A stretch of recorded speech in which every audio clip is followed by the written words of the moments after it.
Tonight, firestorm in California. Wildfires turn acre after acre, mile after mile into a war zone. An army of firefighters is battling the enemy from the air and on the ground, while civilians by the thousands flee their homes as the flames move in. You won't see a Santa Ana fire come down on you until it's too late. I'm Couric in San Diego. A huge swath of uncontrollable destructive wildfires are burning all over Southern California, from north of Los Angeles all the way to Mexico, turning this entire region into a living hell.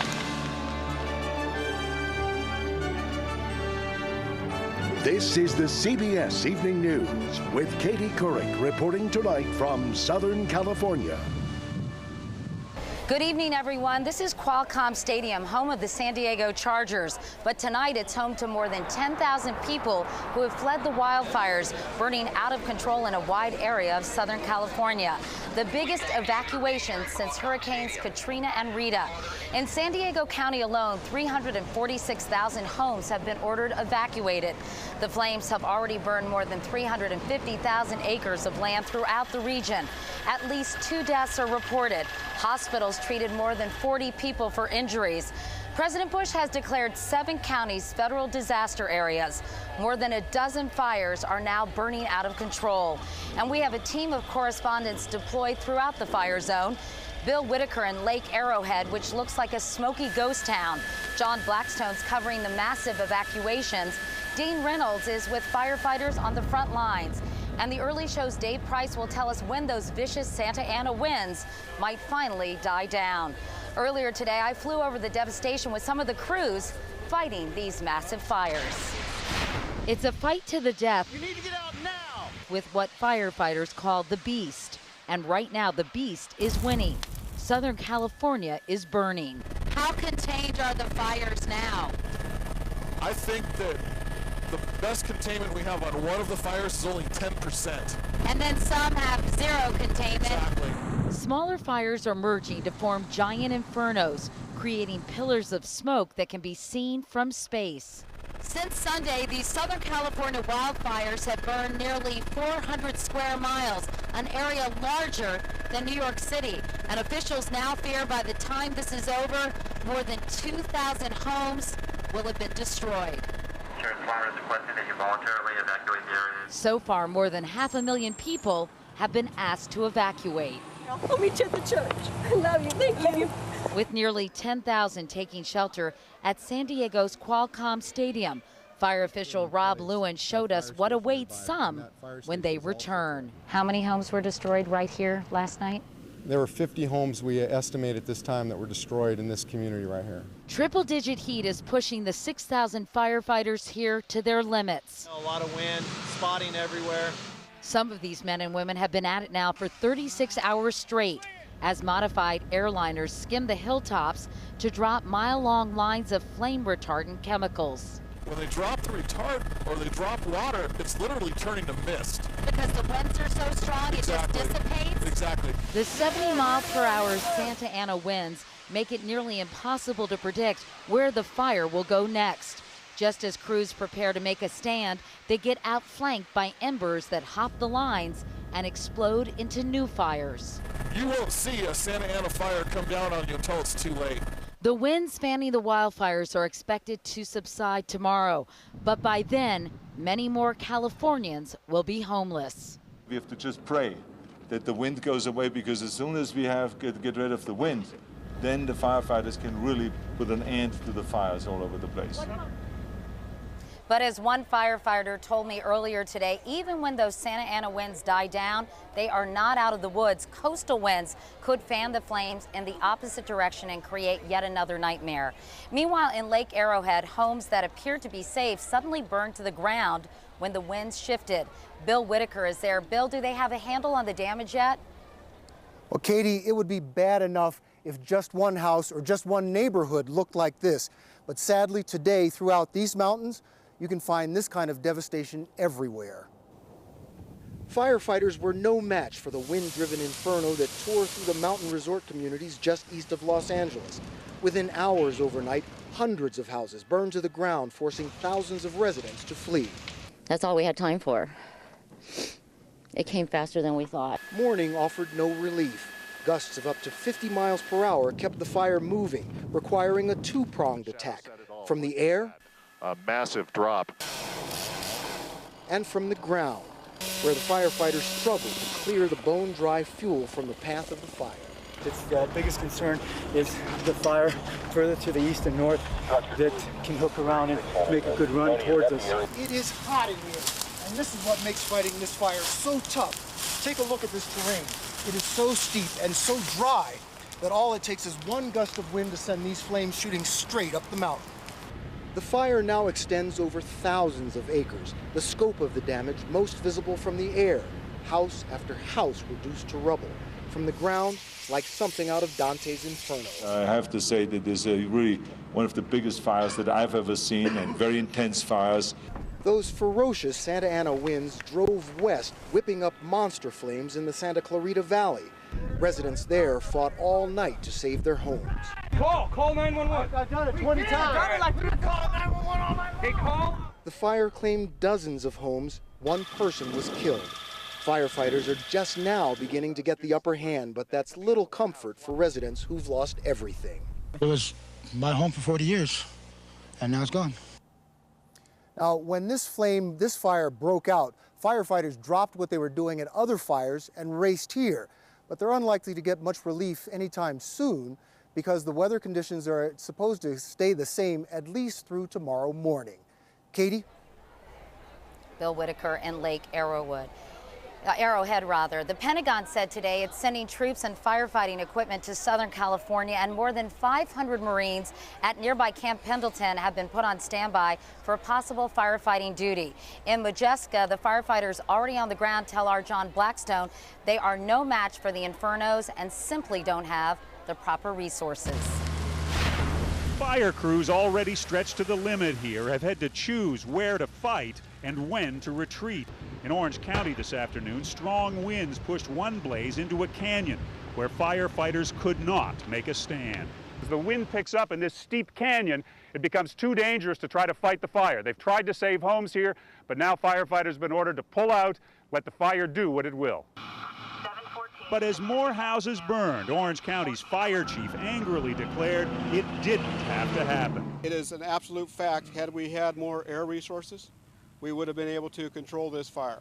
More air power is on the way to Southern California, including 6 tankers from the federal government to help the some 6,000 firefighters on the ground. But even the planes available here have had little effectiveness. Strong winds have often left them grounded. The Sheriff's Department has requested that you voluntarily evacuate the area immediately. And last night, as fires advanced in Orange County and residents fled, some reflected the fire chief's anger about the shortage of resources. Leaving right now. We're all going. We did what we could. There's just no fire engines here. There's no fire engines. We've got lots of friends, but no fire engines. There's the flames, really big, big flames. More than 2,300 residents of Orange County I've got Rachel and Steven. have got the order to get out while they can. Make sure all your windows are closed. Yes, they are. Make sure your doors are closed. Okay, yes. The patio furniture. Yes, all that's done. Then you've prepped it as best you Yes, can. yes. The smoke and embers are going to be coming in very quickly. In Orange County's rugged canyons, firefighters have now fallen back to set up a new defensive line, hoping to stop more neighborhoods from going up in flames. John Blackstone, CBS News, Foothill Ranch, California. Meanwhile, you can hear the frustration in the voices of these firefighters who are working around the clock. In some places, their job is made especially difficult by homeowners who refuse to evacuate. Dean Reynolds is in Rancho Bernardo. Dean? Katie, you might get the impression from this scene behind me that the fire here is out, but nothing could be further from the truth, because the truth is, Katie, that this area remains highly and dangerously combustible. The fire's 1 ridge away from the first structure on Millar Ranch. On San Miguel Mountain in Spring Valley, California this afternoon, Fire Captain Andy Menchek was all business. Leave the area immediately. This is mandatory evacuation. You're subject to arrest. Leave immediately. So mandatory evacuation, leave and do not come back in. Admittedly undermanned in the face of a fire borne by capricious winds, Menchek and his exhausted crew were forced to confront both the flames and homeowners in a serious state of denial. And what happens is they don't comply. And then our firefighters are coming in trying to fight the fire, and then they decide at the last minute to leave. And it really compounds the firefighter safety and our own safety. This fire, together with at least 3 others around San Diego, intensified as the hours passed today, leaving more than 1,000 homes and businesses incinerated in this area alone. At times, fire watching was something of a spectator sport, with people gawking as flames consumed the hillsides. Back on San Miguel Mountain, Captain Menchek said there was no way to predict when the fire would burn itself out. Just be careful. You make the call with your crews, and just remember, crews first, the house is second. The fires along this ridge are of special concern to the firefighters because of the proximity to this house, where we're told there are several 55-gallon drums of racing fuel along with propane tanks. And if those things explode, the whole hilltop here will become an inferno. Closer to San Diego in Rancho Bernardo, residents were allowed a brief homecoming to retrieve essential medications left behind as they fled for their lives on Monday. Yeah, I am. I'm happy. So I'm going to call Dad now. The Kresge's home is still standing, but the same cannot be said for their neighbors. Our neighbor across the street is a firefighter whose house burned down. Amid thickening smoke, Kyle Wilson stood in line for hours for his inhaler and a quick look back. I want to know what's left and what's not, if there's anything. And that is something on the minds of thousands of people here tonight. Katie? Dean Reynolds. Dean, thank you. And this reminder, you'll find the very latest on the California wildfires at cbsnews.com. There is much more CBS News ahead from Southern California, including the latest forecast. Is there any relief in sight? And later, anxious times for thousands of people here at Qualcomm Stadium, many wondering what's happened to the homes they've left behind.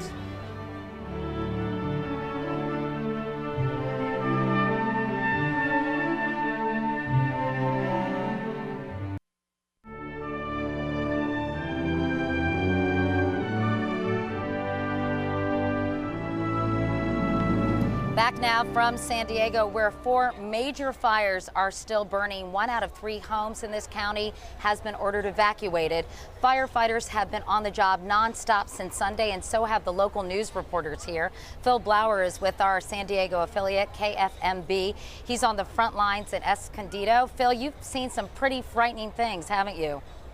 Certainly, Katie, and good evening to you. It's been a fierce battle all day long between the firefighters and Mother Nature here in the Lake Hodges area. And unfortunately, at this hour, Mother Nature still seems to be getting the upper hand. So far, Santa Ana wind-whipped flames have destroyed more than 30 homes in less than 5 hours. Luckily, nobody's been hurt. Now, despite an all-out aerial attack, the fire has easily raced through tinder-dry brush, which in this area is 30 years old.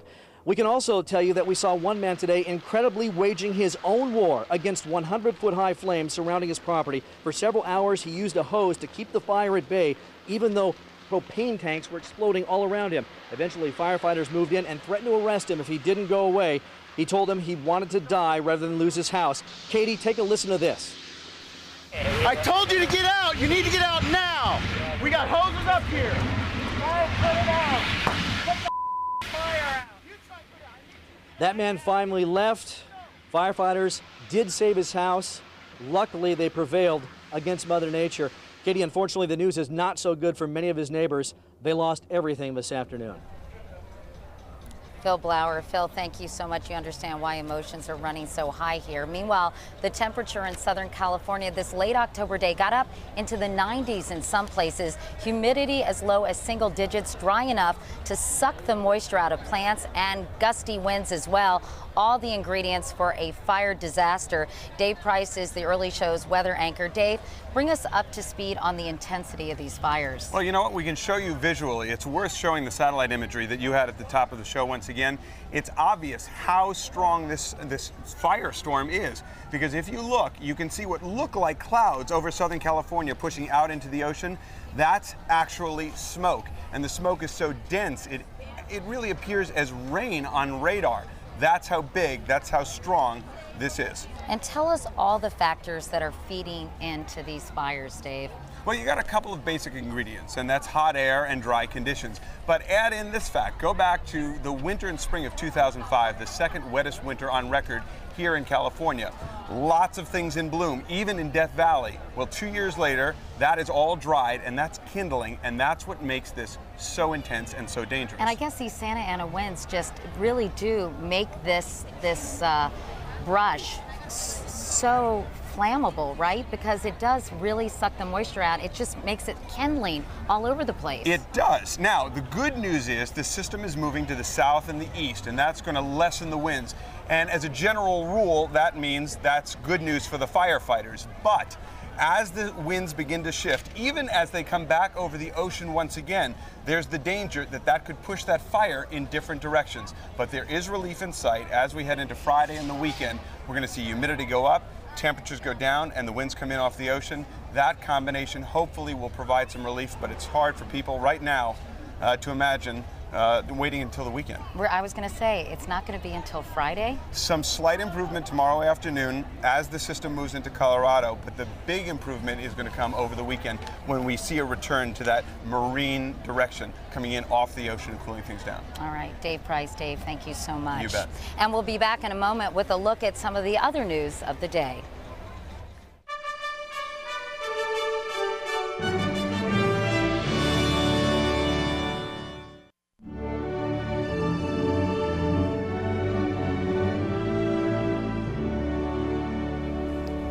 Back now from San Diego and Qualcomm Stadium, now a wildfire evacuation center, as you can see. There is other news today. The Space Shuttle Discovery lifted off from the Kennedy Space Center to begin a challenging 2-week mission. NASA says at least 6 pieces of foam insulation fell off the fuel tank during launch, but they are not expected to pose any risk. Several big construction jobs await the shuttle crew, including the installation of a new segment of the space station. On Capitol Hill today, investigators said the government could wind up wasting $100 million worth of anthrax vaccine this year. The Government Accountability Office blames this on double purchasing by 2 departments, the Department of Defense and Health and Human Services. The GAO recommends the departments pull their purchases so unused doses of vaccine don't go to waste. And in New Orleans, residents were warned today not to drive through streets flooded in yesterday's heavy rains. The deluge closed schools and caused more hardship in neighborhoods still recovering from Hurricane Katrina. The waters receded today, though a few more showers are expected. Until yesterday, rainfall in New Orleans had been below normal for the year. We'll be right back with more from Qualcomm Stadium here in San Diego, where thousands are waiting for the firestorm to end and worrying about their homes.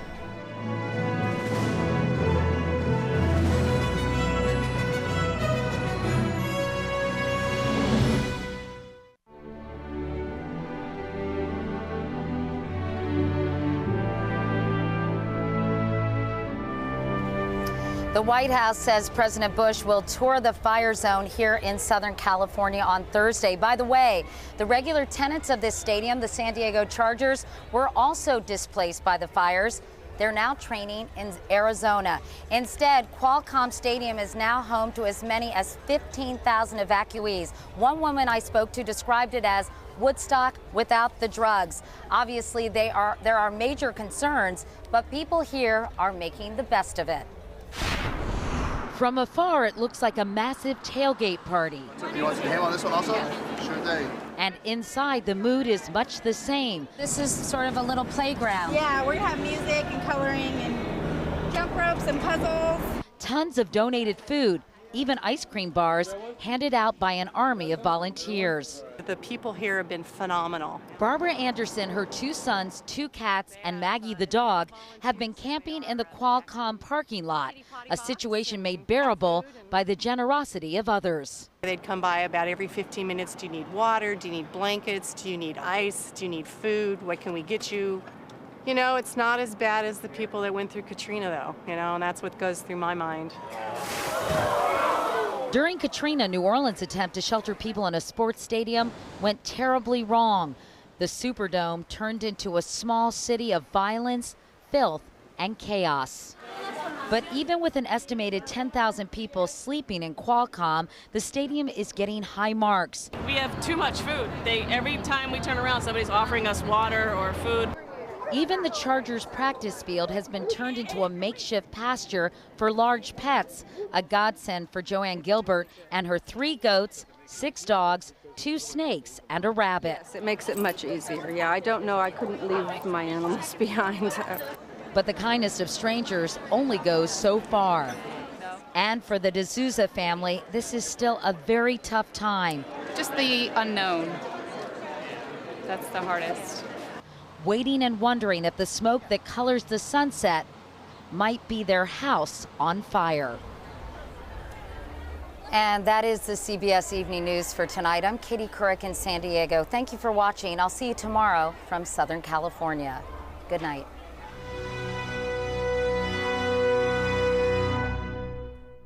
CBS News, experience you can trust.